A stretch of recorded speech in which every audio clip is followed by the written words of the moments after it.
Hello students, आज मैं class 12 का चैप्टर फर्स्ट लेके आई हूँ, साझेदारी का सामान्य परिचय। तो पहले आपको मैं साझेदारी का पूरा इंट्रोडक्शन ओवरव्यू दूंगी और फिर फर्स्ट 1 बाय 1 आपके ऑल क्वेश्चन सॉल्व करवाऊंगी, न्यूमेरिकल और जितने भी क्वेश्चन है लेसन के अंदर सारे क्वेश्चन सॉल्व करवाऊंगी। तो चलो हम मेन टॉपिक पे चलते हैं कि पार्टनरशिप का मतलब क्या होता है, साझेदारी की परिभाषा है क्या।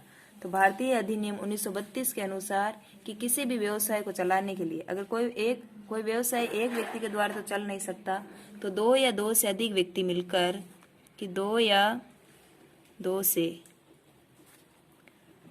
अधिक व्यक्ति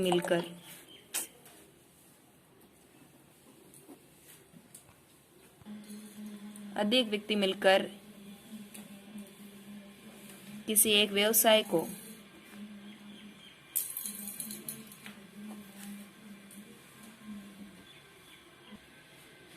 लाभ कमाने के उद्देश्य से चलाते हैं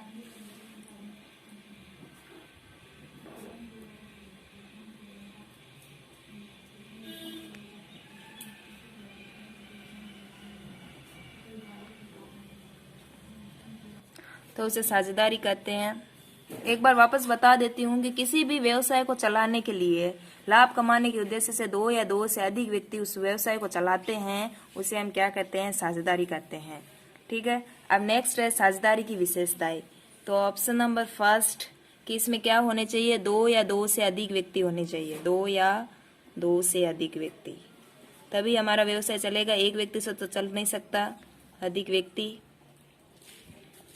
और ऑप्शन नंबर सेकंड है कि दोनों साझेदारों के मध्य क्या होना चाहिए, आपसी समझौता, अनुबंध होना चाहिए। तो हम लिख देते हैं साझेदारों के मध्य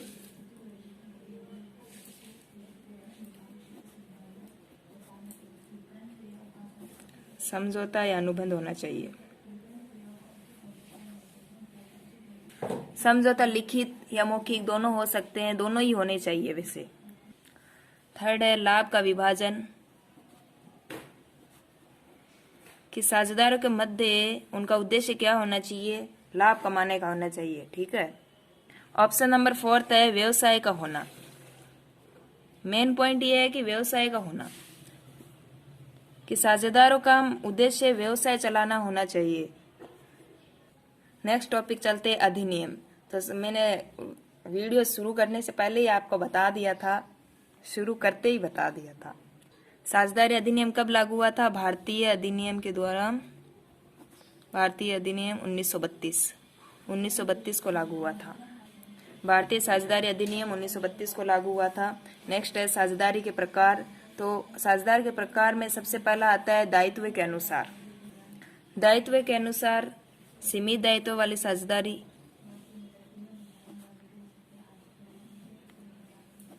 सीमित दायित्व वाली साझेदारी, असीमित दायित्व वाली साझेदारी,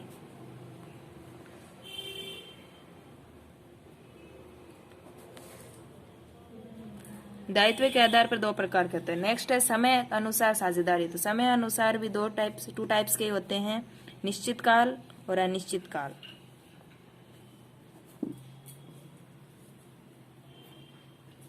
निश्चितकालीन साझेदारी और अनिश्चितकालीन साझेदारी।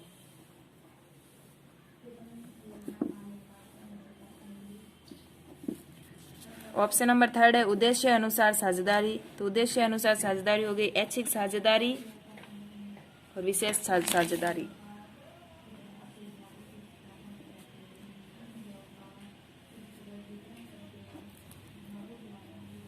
ऐच्छिक साझेदारी और बी है विशेष साझेदारी। एक बार के लिए तो मैं आपको इतना टॉपिक सही से बता रही हूँ और मैं इसका कंसेप्ट समझ लो पहले।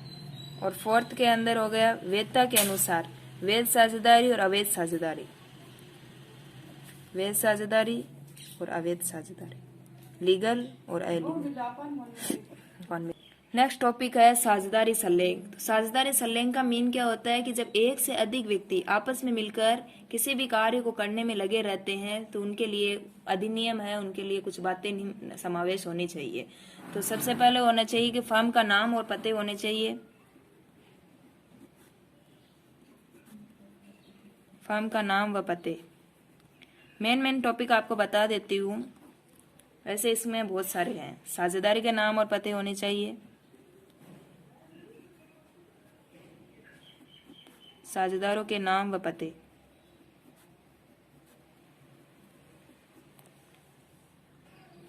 साझेदारी की पूंजी,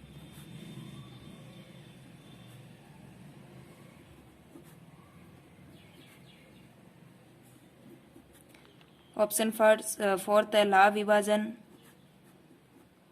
लाभ हानि विभाजन, जो भी हो। फिफ्थ है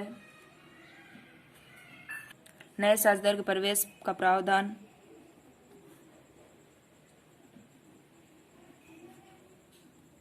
नए साझेदारों के प्रवेश पर प्रावधान।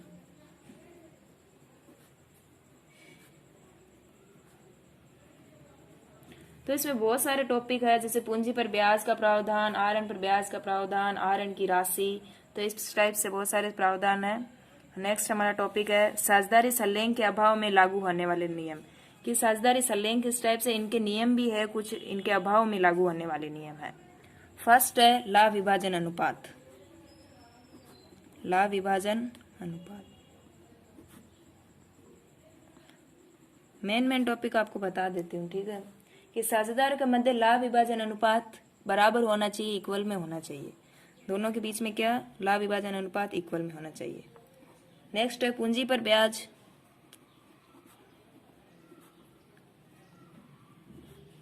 तो साझेदार को पूंजी पर ब्याज नहीं दिया जाना चाहिए। साझेदार को क्या, पूंजी पर ब्याज नहीं दिया जाएगा। अगर साझेदार संलेख के अभाव में हो तो साझेदार को पूंजी पर ब्याज नहीं दिया जाएगा।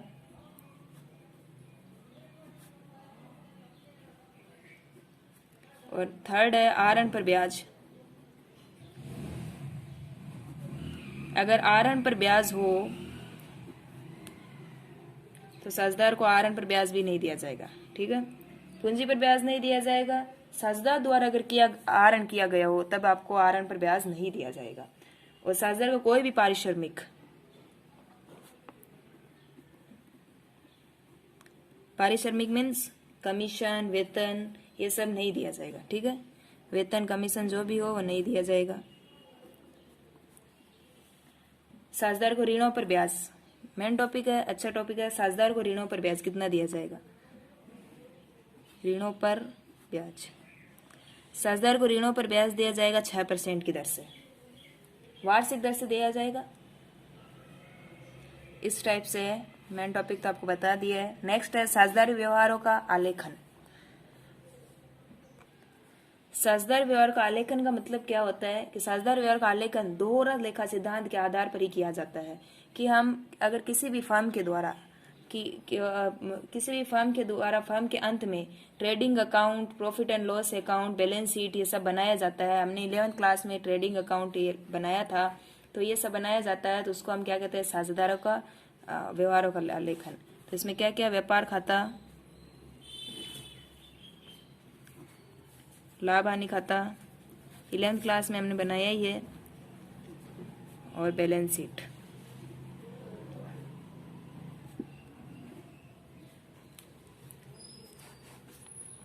तो साझेदार व्यवहारों का आलेखन दोहरा लेखा सिद्धांत पर आधारित है। इसमें व्यापार खाता, लाभ हानि खाता और बैलेंस शीट बनाया जाता है। नेक्स्ट टॉपिक है लाभ हानि नियोजन खाता।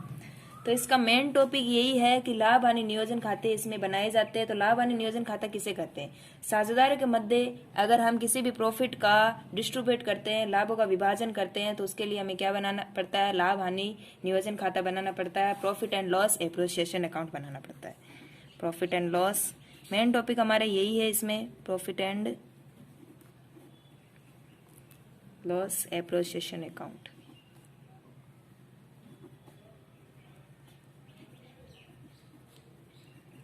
तो इसका कंसेप्ट, इसका फॉर्मेट मैं आपको एकदम डिटेल में बता देती हूँ।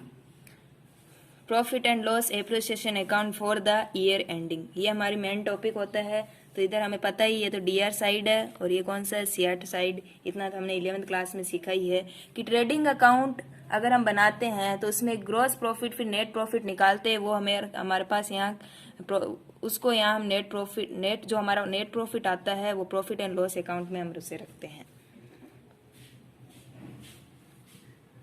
तो फर्स्ट ऑफ ऑल इसके अंदर हम बाय साइड रखते हैं, क्योंकि नेट प्रॉफिट आता है वो यहाँ रखेंगे। पी एंड एल अकाउंट में जो भी नेट प्रॉफिट आएगा वो यहाँ रखेंगे। क्वेश्चन के अंदर आपको नेट प्रॉफिट दिया हुआ रहेगा तो वो यहाँ रखना है बाय साइड में। फॉर द ईयर एंडिंग लिख देती हूँ हम,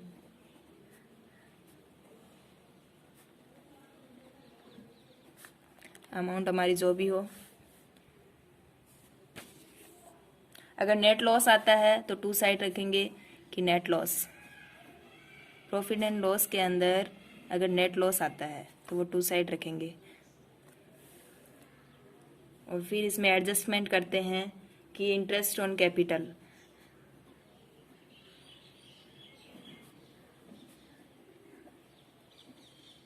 तो इंटरेस्ट ऑन कैपिटल हम पार्टनर्स के अंदर डिवाइड करेंगे। A and B inner column में रखेंगे, फिर आउटर कॉलम में रखेंगे। डायरेक्ट आउटर कॉलम में नहीं रखना हमें। फिर टू पार्टनर सैलरी,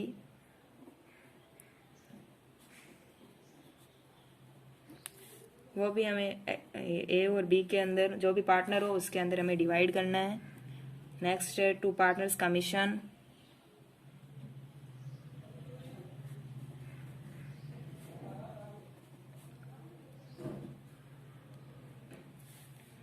उसे भी ए और बी में डिवाइड करना है। और जो भी रिजर्व हो उसको भी लिखना है यहाँ पे। रिजर्व अकाउंट जो भी उसको ट्रांसफर करना है। अगर कोई ड्राइंग पर इंटरेस्ट दे रहा है तो इंटरेस्ट ऑन ड्राइंग भी इधर बाय साइड आएगी, क्योंकि हमारी इनकम है साझेदारों की। ए और बी दोनों पार्टनर्स डिवाइड कर लेंगे। अगर प्रॉफिट हुआ है तो टू पार्टनर्स कैपिटल करंट, अगर हमें प्रॉफिट हुआ है तो इधर टू पार्टनर्स कैपिटल प्रॉफिट ए और बी के अंदर हम क्या कर देंगे, डिवाइड कर देंगे। बैलेंस फिगर से आएगा ये। अगर लॉस हो रहा है तो बाय पार्टनर्स कैपिटल में डिवाइड कर देंगे।